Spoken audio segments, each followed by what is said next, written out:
जय हिंद दोस्तों, त्यागी trading tips में आपका स्वागत है। दोस्तों, इस वीडियो के अंदर हम बात करने वाले हैं 3 कंपनियों के बारे में। यहाँ पर बात होने वाली है। सबसे पहले हम यहाँ पर बात करेंगे इन्फीबीम एवेन्यूज़, जो कि थोड़े दिन पहले 42 रुपये का शेयर होता था। गिरावट इसके अंदर ज़बरदस्त होती है, नीचे 17 रुपये तक पहुँच जाता है, 16-17 रुपये तक। उसके बाद धीरे धीरे अब यहाँ पर तेज़ी हुई और ये 5 दिन की अगर तेज़ी की अगर आप बात करते हैं तो इस शेयर के अंदर 13.95% की तेज़ी हम यहाँ पर बोलेंगे। लगभग 2 रुपये 22 पैसे की ही तेज़ी इस शेयर जितना ज़्यादा नीचे रहेगा, उसमें 1-2 रुपये की तेज़ी भी 10-10, 15-15% की तेज़ी बनती है अगर शेयर का भाव 20 रुपये से नीचे की साइड में रहता है। 14% की तेज़ी यहाँ पर देखने को मिल रही है। लास्ट 5 दिन के अंदर शेयर का ट्रेंड ऊपर की तरफ ही है।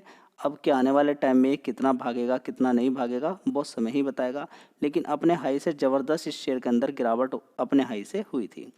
ठीक है, क्योंकि बीच में इसने आपने देखा कि राइट इशू की वजह से इसके अंदर एडजस्टमेंट देखने को मिला। ये सारी चीज़ें आपको समझनी चाहिए। उससे पहले अगर देखेंगे 2017 के अंदर भी इस कंपनी ने 1 शेयर के बदले में 10 शेयर दिए थे।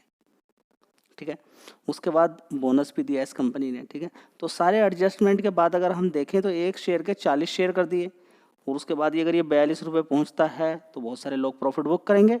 इसकी वजह से शेयर के अंदर ज़बरदस्त गिरावट हुई। अब ये नीचे की तरफ आ गया, जिसको प्रॉफिट बुक करना था वो निकल गया, जिसको नहीं निकलना था वो अभी बैठा हुआ है। अब आगे देखते हैं शेयर के अंदर क्या होगा। फिलहाल यहाँ पर मार्केट कैप इस कंपनी का देख लीजिए 5.83, लगभग 5,000 करोड़ की कंपनी है, 5,800 करोड़ की। छोटा ही मार्केट कैप है, बड़ा मार्केट कैप नहीं है। 3 कंपनियों के बारे में यहाँ पर बात होने वाली है। एक एजुकेशन आपको दी जाएगी, रिकमेंडेशन किसी भी शेयर की नहीं है कि आगे कितना भागेगा कितना नहीं भागेगा। हाँ, ये ज़रूर है कि ये 15 रुपये से अगर 30 रुपये जो नीचे की साइड में गिरा, यहीं से 18 रुपये से 36 रुपये आने वाले टाइम में पहुँच जाता है, या यहीं से सीधा सीधा ये अगर हम बात करें 25-30 रुपये भी पहुँच जाता है, 25-27 रुपये, तभी आपके 50% के रिटर्न कहीं नहीं गए। चलिए, लेकिन भागे तब। सबसे पहले देखिए, भागना नहीं भागना वो बात की एक बात अलग है, लेकिन सारी चीज़ें आपको देखनी चाहिए कि कितना कभी ये शेयर कितना ऊपर होता था, बोनस स्प्लिट के बाद कितना नीचे। अगर आप क्लेवर नहीं बने, चालाक नहीं बने और आपको मालूम ही नहीं कि स्टॉक मार्केट में काम क्या होता है, ना आपको ये मालूम है कि स्प्लिट क्या होता है, ना मालूम है बोनस क्या होता है, स्प्लिट बोनस के बाद क्या होता है, शेयर का भाव किस तरह से एडजस्ट होकर नीचे चला जाता है, अगर ये छोटी छोटी चीज़ें नहीं मालूम है तो आप किसी भी शेयर को कहीं पर भी ऐसे ही समझ के खरीद लेंगे। ठीक है, ये सारी चीज़ें भी एडजस्ट हो जाएंगी, लेकिन अगर आप एक बार में ह्यूज क्वांटिटी ना मारें, आप थोड़ा थोड़ा करके खरीदें, स्टार्टिंग में ही लिमिट लगाएं कि इतना ही पैसा किसी शेयर के अंदर लगाऊंगा। ठीक है, तो ये सारी चीज़ें आपको आनी चाहिए। अब ऐसा नहीं कि आंख बंद करके कितना ही पैसा किसी कंपनी में आप लगा रहे हैं। मार्केट शेयर की इसकी बात करेंगे, सबसे पहले तो काम ही समझ लीजिए इस कंपनी का क्या है। डिजिटल पेमेंट सेक्टर के अंदर कंपनी काम कर, इन्फीबीम एवेन्यूज़ का मार्केट शेयर की अगर बात करते हैं तो मार्केट लीडर है किसके अंदर, digital payment sector with 8% market share है। कितना, 8% मार्केट शेयर है। और रैंकिंग अगर देखें इसकी, इंडिया टॉप 3 के अंदर आती है, B2B पेमेंट के अंदर टॉप 3 कंपनी के अंदर आती है। बहुत बढ़िया बात है, B2B पेमेंट गेटवे के अंदर। इसके अलावा अगर देखें UAE के अंदर कंपनी ने अपने पैर मतलब कि मजबूत कर लिए, तो टोटल जितना भी रेवेन्यू आता है 5% का वहीं से आता है। लगभग 93% का रेवेन्यू कंपनी का कहाँ से आता है, इंडिया से आता है। तो कोई टैरिफ वगैरह का खतरा नहीं है। ठीक है, तो एक बहुत अच्छी बात यहाँ पर आपको देखने को मिल रही है कि RBI के रूल के अकॉर्डिंग कि अब ज़्यादातर पेमेंट होगा इंडिया के अंदर ही हो रहा है। अभी भी देखेंगे टोटल ट्रांजैक्शन की बात करें तो इंडिया के अंदर ही है। और साथ ही बहुत अच्छी खबर है कि RBI के द्वारा ऐसी बातें बोली गई हैं कि आने वाले टाइम में कोई दिक्कत परेशानी वाली बात नहीं है, कि ट्रांजैक्शन यानी कि डिजिटल पेमेंट के द्वारा ही ज़्यादातर ट्रांजैक्शन होंगे और कोई किसी तरह का चार्ज भी सरकार इस पर नहीं लगाने वाली है। चलिए, इसके साथ साथ आपको ये भी मालूम होना चाहिए कि कंपनी के क्लाइंट कौन कौन से हैं।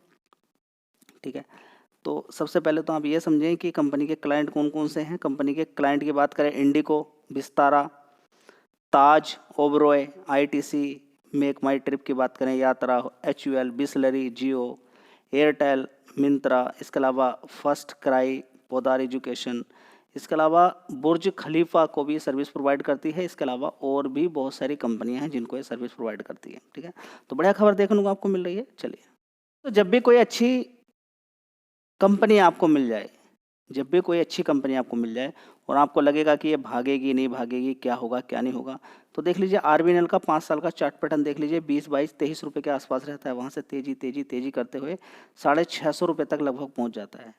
कितना 650 रुपये के आसपास, 613 रुपये के आसपास। जब तेज़ी बन जाती है तो नॉर्मल गिरावट भी होती है। तो 15-20 रुपये से कितना बड़ा पैसा बना के दे दिया है। लेकिन ट्रैप बिल्कुल नहीं होना है, आपको बहुत अपना दिमाग साथे रखना है। ज़्यादातर केस में ऐसे होगा कि भाव बहुत सस्ता और शेयर के अंदर ज़बरदस्त तेज़ी, तो बेचना वहाँ पर नहीं है। अगर 20 रुपये पे किसी ने ख़रीदा है, बड़े प्लेयर ने अगर 20 पे ख़रीदा है और उसको 300 पे बेचा है, तो 300 पे लेकर नहीं जाएगा। 300 तो हाई हो गया, कोई नहीं खरीदेगा। 600 पे लेकर जाएगा ताकि 300 सस्ता लगे। समझ में आता है? तो आपको ट्रैप बिल्कुल नहीं होना है कि अच्छी खासी बड़ी गिरावटों पर ही आपको खरीदना है। खरीदने का तरीका वही होता है कि एक बार में सारा पैसा नहीं लगाना होता है। ठीक है, तो कभी भी दिक्कत परेशानी हो, कोई शेयर नहीं भाग रहा है, क्या करें क्या नहीं करें, सस्ता शेयर है तो टाइम आपको देना पड़ता है। चलिए दोस्तों, अगला शेयर है इरकॉन इंटरनेशनल लिमिटेड। 184 रुपये का भाव। मार्केट कैप की बात करें 17,000 करोड़ का मार्केट कैप। 52 week high 223। लेकिन जब पूरे रेलवे सेक्टर के अंदर तेजी बनी तो इस शेयर के अंदर भी तेजी बनी और ये कितना पहुंच गया था, यहाँ पर आप देख सकते हैं 336 रुपये के आसपास। वहाँ से गिरावट।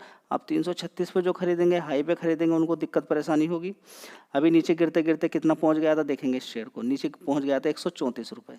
बस गिरावट पर ही दाव खेलना होता है।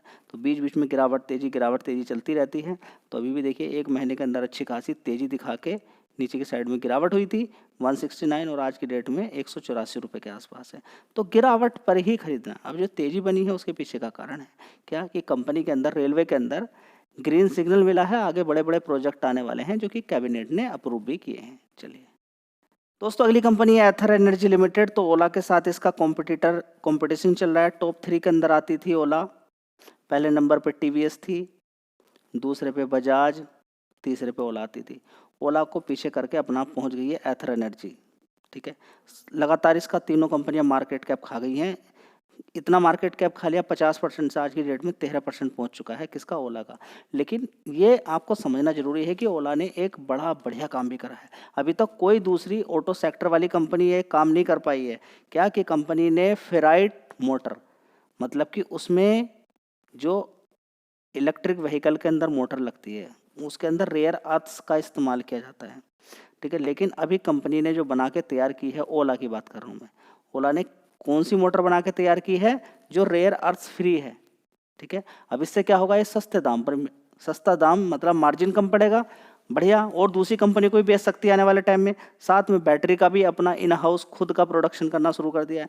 समय लग सकता है कंपनी को, ओला को अच्छा प्रदर्शन कर सकती है आने वाले टाइम में, क्योंकि अगर वो सस्ती गाड़ियाँ बेचेगी तो शायद इन कंपनियों को पीछे छोड़ दे। फिलहाल तो देखिए ये कंपनी लगातार मार्केट शेयर खा रही है आज भी। और क्लोजिंग की अगर बात करते हैं तो देखिए 620 रुपये की क्लोजिंग थी और आज का हाई अगर देखने की कोशिश करते हैं तो 639 रुपये का इसने हाई मारा। लगातार तेजी है। पिछले 6 महीने की बात करें या 1 साल की बात करें, 6 महीने में 106% के रिटर्न इसने बना के दे दिए। ठीक है, अगर कंपनी इसी तरीके से मार्केट शेयर खाती है तो शायद और भी बड़ी तेजी दिखा दे। और अगर ये बजाज को ही पीछे छोड़ने में कामयाब होती है तो फिर ये शेयर तो कहीं और ही दिखाई देगा आपको। देखते हैं आगे क्या होता है।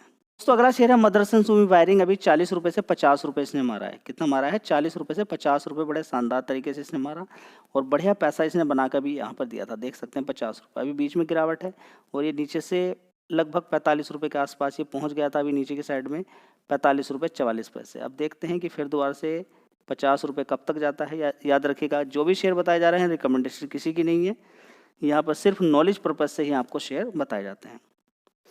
कंपनी के मार्केट शेयर की अगर बात करते हैं तो लगभग 40% का मार्केट शेयर कंपनी रखती है पर्टिकुलर फील्ड के अंदर।